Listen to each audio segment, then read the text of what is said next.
अस्सलाम वालेकुम। अगर आप हमारे चैनल हॉन्टेड ट्रूथ पर नए हैं तो चैनल को सब्सक्राइब ज़रूर करें, क्योंकि यहाँ हम लाते हैं ऐसी सच्ची और खौफनाक कहानियाँ जो सिर्फ सुनने के बाद नहीं बल्कि दिल और दिमाग दोनों को हिलाकर रख देती हैं। आज की कहानी एक ऐसी लड़की की है जिसकी ज़िंदगी बिल्कुल सामान्य थी। उसका घर छोटा था लेकिन शांत और पुराना था। हर चीज़ अपनी जगह पर थी और दिन की रोशनी में सब कुछ बहुत साधारण लगता था। लेकिन उसके घर की सबसे अजीब बात यह थी कि उसके ठीक सामने एक पुराना कब्रिस्तान था। वो कब्रिस्तान ऐसा था जहां कब्रें एक सीधी लाइन में नहीं थी, कुछ झुकी हुई, कुछ टूटी हुई और कुछ ऐसी लगती थी जैसे उन्हें समय ने पूरी तरह भुला दिया हो। दिन के समय वहां सन्नाटा रहता था, लेकिन रात के समय वहां की खामोशी और भी भारी हो जाती थी। शुरुआत में सब कुछ बिल्कुल सामान्य था। लड़की अपनी जिंदगी में खुश थी, लेकिन धीरे धीरे उसके घर का माहौल बदलने लगा। बिना किसी वजह के उसके अम्मी और अब्बू के बीच छोटी छोटी बातों पर झगड़े होने लगे, कभी खाने को लेकर, कभी बात करने के तरीके को लेकर। लेकिन इन झगड़ों की कोई असली वजह समझ नहीं आती थी। घर के अंदर एक अजीब सी बेचैनी फैलने लगी थी। ऐसा लगता था जैसे कोई अनदेखी मौजूदगी पूरे घर को धीरे धीरे घेर रही हो। कभी कभी उसे लगता कि कोई कोने में खड़ा है, लेकिन जब वह देखती तो वहां कोई नहीं होता। कुछ दिनों बाद अचानक सब कुछ शांत हो गया। झगड़े बंद हो गए, घर का माहौल फिर से सामान्य हो गया। लेकिन यह शांति असली नहीं थी। ये सिर्फ एक सन्नाटा था जो किसी बड़े तूफान से पहले आता है। और फिर वो रात आई।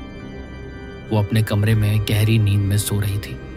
अचानक उसकी आंख खुल गई। उसका पूरा शरीर पसीने से भीगा हुआ था, गला सूखा हुआ था और सांसें तेज चल रही थीं।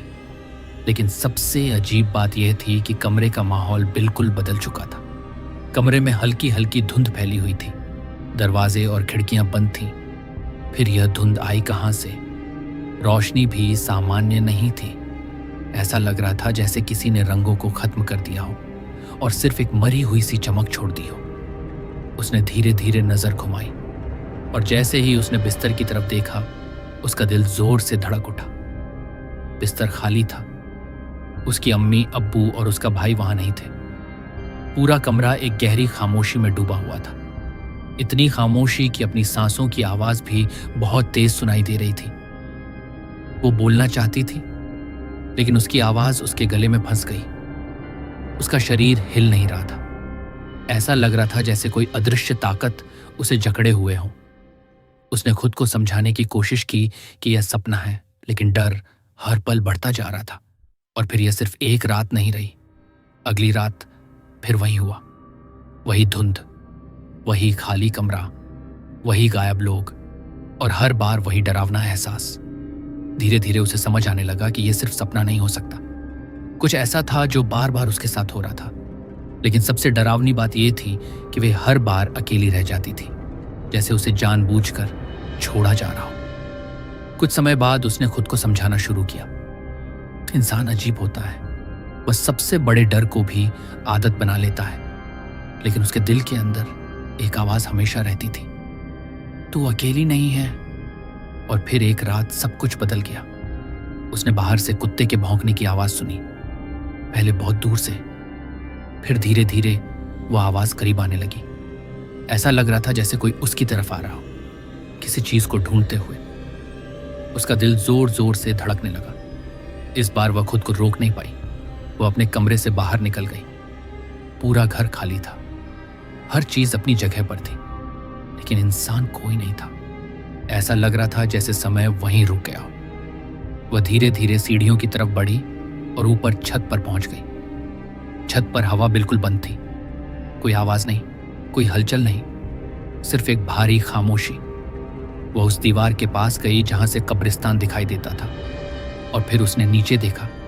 धुंध और भी गहरी हो चुकी थी और उसी धुंध के बीच एक काला कुत्ता खड़ा था। वह सीधे उसकी तरफ देख रहा था। उसकी आंखें अंधेरे में चमक रही थीं। वह लगातार भौंक रहा था, लेकिन उसकी आवाज में एक चेतावनी थी, जैसे वह कुछ बताने की कोशिश कर रहा हो। और फिर अचानक उसे महसूस हुआ कि वह अकेली नहीं है। उसके पीछे कुछ मौजूद है, ऐसा कुछ जिसे वह देख नहीं सकती थी, लेकिन महसूस बहुत साफ कर सकती थी। हवा भारी हो गई थी, सांस लेना मुश्किल हो रहा था। ऐसा लग रहा था जैसे कोई उसके बिल्कुल पीछे खड़ा है और उसे देख रहा है बहुत करीब से। उसके दिल में सिर्फ एक ही आवाज आई, भाग। और उसी पल काला कुत्ता उसकी तरफ दौड़ पड़ा। वह डर के मारे पीछे हटी, उसका पैर फिसल गया। वह गिरते गिरते बची और सीढ़ियों की तरफ भागी। हर कदम पर उसे लग रहा था कि कोई उसके पीछे है, कोई बहुत करीब। वह भागती हुई अपने कमरे में पहुंची और दरवाजा बंद कर दिया। तुरंत बिस्तर पर जाकर चादर ओढ़ ली। उसकी सांसें तेज थीं, आंखों से आंसू निकल रहे थे। दिल इतनी तेज धड़क रहा था जैसे अब बाहर आ जाएगा। और फिर सब कुछ शांत हो गया। खामोशी इतनी गहरी थी कि डर भी अंदर बैठ गया। धीरे धीरे उसकी आंखें बंद हो गईं। सुबह जब उसकी आंख खुली तो सब कुछ सामान्य था। उसके घर वाले अपने अपने बिस्तर पर थे, जैसे कुछ हुआ ही नहीं। लेकिन उसका शरीर तेज बुखार से जल रहा था और उसके दिमाग में सिर्फ एक सवाल था, वो सब क्या था? सपना या कुछ और? उस रात के बाद वह सब कुछ हमेशा के लिए खत्म हो गया। न धुंध वापस आई, न आवाजें, न वह डरावना एहसास जैसे किसी ने आकर सब कुछ देखा हो और फिर चुपचाप चला गया हो। लेकिन आज भी वह एक सवाल से बाहर नहीं निकल पाई। अगर वह सब सिर्फ वहम था तो हर बार वही चीज क्यों होती थी? और अगर वह वहम नहीं था तो फिर उस रात उसके पीछे कौन था?